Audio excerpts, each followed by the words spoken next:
Good morning to all of you.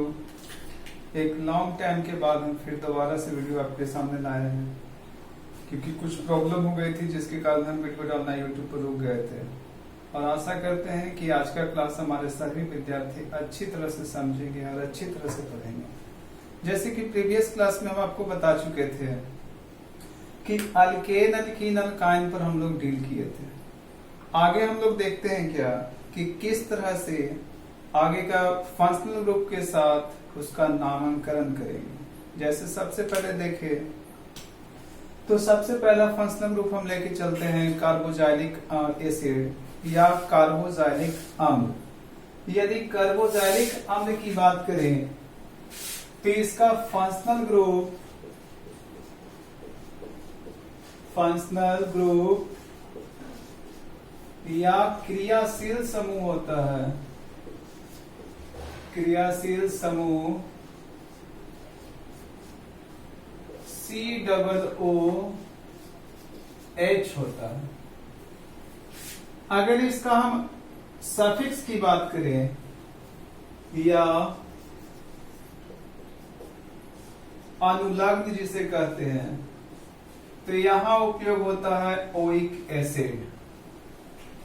अगर इसका rules लिखे तो रूल हमारे पास है कि सबसे पहले अगर साइड चेन नहीं है तो क्या करेंगे, तो सबसे पहले रूट वर्ड का प्रयोग करेंगे। इसके बाद प्राथमिक सफिक्स या प्राइमरी सफिक्स जिसमें आता है आपका एन, ईएन या वाईएन। इसके बाद उपयोग करते हैं हम लोग ओइक एसिड। अब देखेंगे कि इसका नाम किस तरह से लिखते हैं। जैसे एग्जांपल्स अगर हम लोग लिखते हैं CH3COOH, कार्बन यहां पर देखा जाए तो यहां पर कार्बन आपका दो गो है, 1 और 2, तो एक और एक दो कार्बन के लिए रूट वर्ड में से क्या लेना होता है, तो रूट वर्ड में से हम लोग लेते हैं क्या, तो ईथ लेते हैं। अब दोनों के बीच में देखा जाए तो सिंगल बॉन्ड है, इसलिए किसका प्रयोग करेंगे, एन का। चूंकि COOH लगा हुआ है इसलिए क्या लगाएंगे, ओइक एसिड। नाम हमारा बन के तैयार हो गया इथानोइक एसिड। इसी की तरह और भी एग्जांपल्स हमारे पास हैं। जैसे मान लो कि इसमें देखते हैं CH3 CH2 COOH। अगर कार्बन की बात करें तो यहां भी कार्बन आपका कितना है, 1 2 और 3। 3 कार्बन के लिए क्या लिखते हैं आप, प्रॉप। चूंकि दोनों कार्बन के बीच में सिंगल बॉन्ड है इसलिए क्या का प्रयोग करें, एन का। और चूंकि COOH लगा हुआ है इसलिए क्या लिखेंगे, तो ओइक एसिड लिखेंगे। नाम आपका बन के तैयार हो गया प्रोपानोइक एसिड। अब देखेंगे क्या कि यदि इसमें भी साइड चेन मिलता तो हमारा रूल बदल जाता। जैसे सबसे पहले लिखते साइड चेन, इसके बाद प्रयोग करते किसका, तो रूट वर्ड का।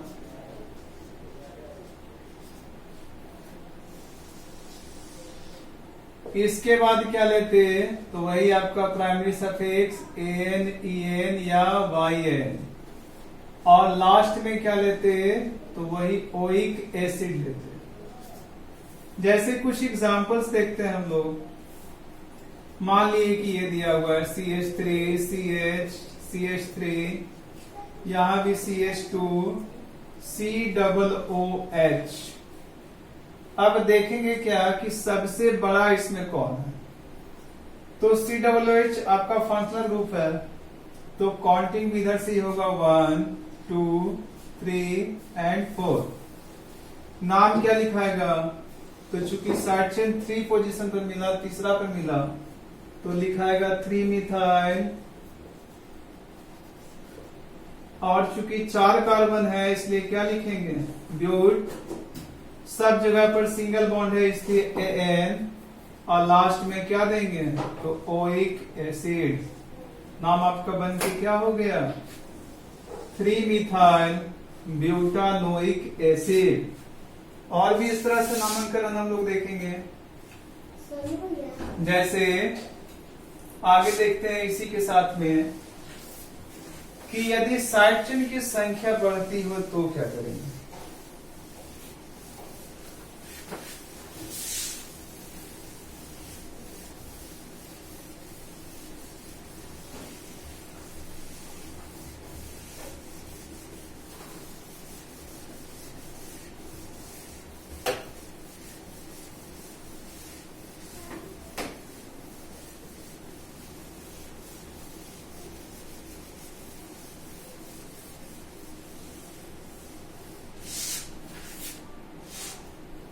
जैसे देखते हैं हम लोग कि यदि इस तरह से रहे क्वेश्चन, तो CH3 CH, यहां भी CH3 CH CH3 COOH। अब इसका अगर नाम लिखते हैं तो सबसे पहले काउंटिंग 1 2 3 एंड 4। अब अगर इसका नाम लिखे हम लोग तो क्या आएगा, एक 2 पर मिथाइल, एक 3 पर मिथाइल, तो 2 3 डाइमिथाइल। और 4 कार्बन के लिए क्या लिखते हैं, तो ब्यूट, और सिंगल बॉन्ड के लिए AN, फिर क्या, ओइक एसिड। नाम आपके पास है 2 3 डाइमिथाइल ब्यूटानोइक एसिड। इसी की तरह मान लीजिए कि अगर डबल COOH ग्रुप लगा हुआ है, तो जैसे ये है आपके सामने, इसमें क्या लिखेंगे, तो अगर हम लोग देखें तो 1 2 3 4 4 कार्बन। अब इसका नाम कैसे लिखेंगे, तो एक 1 पर कोई ग्रुप है और एक 4 पर ग्रुप है, तो 1 4 डाई ब्यूटानोइक एसिड। अगर देखा जाए हम लोग को, तो इस 10th क्लास के वीडियो में 10th क्लास में कुछ ही फंक्शनल ग्रुप का स्टडी करना। जैसे एक तो हम लोग कार्बोजाइलिक एसिड देखें, इसमें एक बात और बताते हैं, जैसे होता है होमोलोगस सीरीज या समजातीय श्रेणी। होमोलोगस सीरीज या इसी को हम लोग कहते हैं समजातीय श्रेणी। अब देखिए कि समजातीय श्रेणी क्या होता है।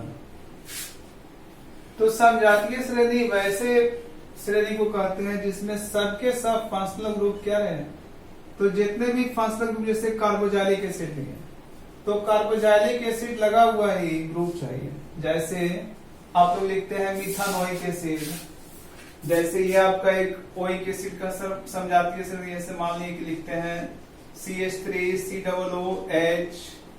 नाम इसका क्या होता है, इथानोइक एसिड। COOH है इसलिए ओइक एसिड लगाते जाए। अगर मानिए कि ये दिया हुआ है HCOOH, देखते हैं यहाँ पर कार्बन कितने हैं, तो केवल एक कार्बन है। नाम क्या पड़ेगा इसका, तो मिथानोइक एसिड। मिथानोइक एसिड क्यों लिखे, क्योंकि कार्बन की संख्या यहाँ पर सिंगल है, केवल एक है। अगर मान लीजिए कि इस तरह से लिखा हुआ है C2H5 COOH, आप देख सकते हैं कि नंबर ऑफ कार्बन कितने हैं, तो 3 कार्बन है। इसको क्या नाम देंगे, तो प्रोपानोइक एसिड। एक चीज यहां पर क्लियर हो रहा है कि सब में COOH ग्रुप कॉमन है। होमोलोगस सीरीज की बात जब भी करेंगे तो सब में फंक्शनल ग्रुप हमेशा क्या होंगे, तो एक समान होंगे या सेम होंगे। जैसे देखिए मान लीजिए लिखते हैं C3H7 COOH, कितने कार्बन देख लीजिए काउंट करके, तो 4 कार्बन। 4 कार्बन के लिए क्या लिखते हैं आप लोग, द ब्यूटानोइक एसिड। देखिए